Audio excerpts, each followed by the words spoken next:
9 अभियुक्तों में से 4 अभियुक्तों को फांसी की सजा दी गई। ये फांसी की सजा विभिन्न धाराओं में, एक ही सेक्शन के अंतर्गत नहीं, कई सेक्शंस के अंतर्गत फांसी की सजा दी गई है।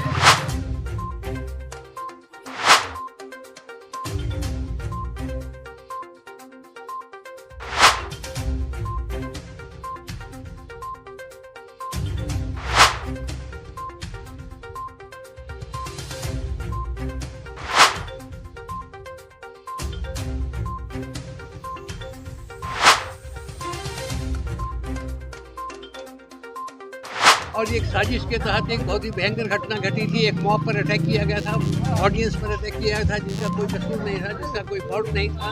उन लोगों को जानबूझ करके उन लोगों पर अटैक किया गया था कि जिसमें मैक्सिमम कैजुअलिटी हो, और एक्चुअली कैजुअलिटी हुआ। राजधानी पटना के गांधी मैदान और पटना जंक्शन पर हुए सिलसिलेवार बम ब्लास्ट मामले में एनआईए की विशेष अदालत ने आज सजा का ऐलान कर दिया। कोर्ट ने 4 आतंकियों को फांसी और 2 को उम्र कैद की सज़ा सुनाई है। वहीं 2 दोषियों को 10 तो 1 को 7 वर्ष की सज़ा दी गई। इम्तियाज़ अंसारी, हैदर अली, नुमान अंसारी और मुजीबुल्लाह अंसारी को फांसी दी गई।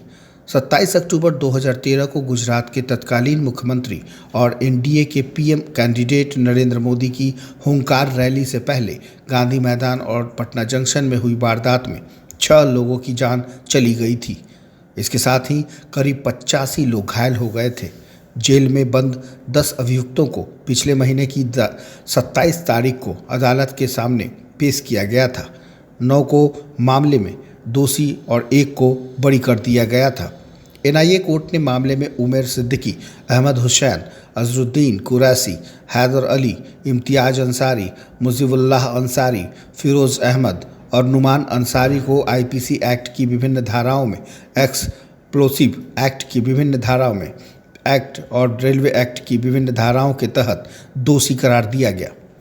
एक अभियुक्त नाबालिग था, जिसे पहले ही 3 वर्ष की कैद की सज़ा सुनाई जा चुकी है। जांच के दौरान आतंकियों का कनेक्शन उत्तर प्रदेश के मिर्ज़ापुर के साथ ही छत्तीसगढ़ के रायपुर से जुड़ा था। रायपुर में ही 2 आतंकियों की मुलाकात हुई थी। आतंकियों का एक प्लान यह भी था कि अगर वे कामयाब नहीं भी हुए तो सभा में सीरियल ब्लास्ट कर भगदड़ मचा देंगे।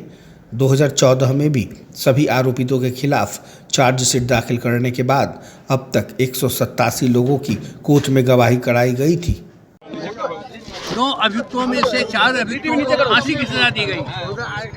ये फांसी की सजा विभिन्न धाराओं में, एक ही सेक्शन के अंतर्गत नहीं, कई सेक्शंस के अंतर्गत फांसी की सजा दी गई है। लाइफ इम्प्रिजमेंट दिया गया है, और बाकी जो है इसमें एक अभियुक्त को केवल 7 साल की सजा दी गई है। 2 अभियुक्तों को लाइफ इम्प्रिजमेंट दिया गया है, उनको डेथ सेंटेंस नहीं दिया गया है, जैसे उमर सिद्दीकी है, अजहरुद्दीन है, और अहमद हुसैन को 10 साल की सजा दी गई है। फिरोज अहमद को 10 साल की सजा दी गई है। यही फांसी की सजा किस किस को दी गई है? उम्र कैद की सजा बोला दिया ना, इम्तियाज अंसारी, मुजीबुल्लाह, हैदर अली, नुमान अंसारी को 4 आदमी को उम्र कैद की सजा।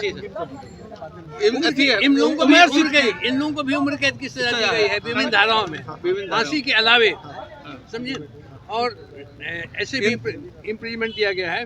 उसके अलावे जो इफ्तिकार हैं उनको केवल 7 साल की सजा दी गई है।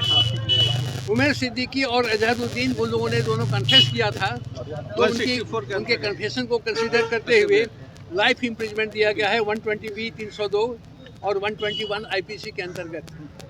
10 साल की सजा किन लोगों को दिया गया सर? 10 साल की सजा दी गई है अहमद हुसैन को और फिरोज असलम। जो लाइफ इम्प्रिजमेंट किया गया है या जो सजा दी गई है, वो किन किन चीज़ों को ध्यान में रखा गया? तथ्य जो केस की गंभीरता को देखते हुए 6 व्यक्तियों की हत्या हुई थी, 89 आदमी घायल हुए थे, और एक साजिश के तहत एक बहुत ही भयंकर घटना घटी थी। एक मॉब पर अटैक किया गया था, ऑडियंस पर अटैक किया गया था, जिनका कोई कसूर नहीं था, जिसका कोई फॉल्ट नहीं था। उन लोगों को जानबूझ करके उन लोगों पर अटैक किया गया था कि जिसमें मैक्सिमम कैजुअलिटी हो, और एक्चुअली कैजुअलिटी हुआ। वे लोग इनोसेंट आदमी थे, किसी तरह की उनको जानकारी नहीं थी कि इस तरह की घटना होने वाली है। अनप्रोटेक्टेड, इनोसेंट, इग्नोरेंट आदमी थे, और उसके साथ जो घटना घटी, उस केस की गंभीरता को देखते हुए कोर्ट ने इस तरह देखिए सर, सबसे अहम बात है कि एनआईए ने जिस तरह से अनुसंधान किया, उनके अनुसंधान के तथ्य पे आपने कोर्ट में आर्गूमेंट किया, बहस की, जरा किया, साक्ष्य प्रस्तुत किया। एनआईए की भूमिका कितनी महत्वपूर्ण रही इसमें? एनआईए ने बहुत ही अच्छा से इस केस को हैंडल किया है। सारे सबूतों को बहुत डिलीजेंटली, बहुत ही सूक्ष्मता पूर्वक उन्होंने कलेक्ट किया है बारीकी से। और इसमें गवाहों के बयान के अलावे इलेक्ट्रॉनिक एविडेंस भी था और फॉरेंसिक साइंस का रिपोर्ट भी था, दूसरी और साइंटिफिक एविडेंस भी कलेक्ट किया गया। और इसके बाद इस केस का उद्भेदन किया गया था। ये एक बहुत बड़ी साजिश थी। रायपुर में इस घटना का साजिश तैयार किया गया था और रांची में सारे सामान को बनाने का सामान पर दोनों पक्षों को फिर सुना जाएगा और उसके बाद कोर्ट अपना जो तरीके से आप अपना पक्ष रखेंगे, अपना रखा गया। एनआईए अपना रखेगी। रायपुर में साजिश रची गई थी सर। रायपुर में साजिश रची गई थी, रांची में बम प्लांट बनाया गया था पूरे।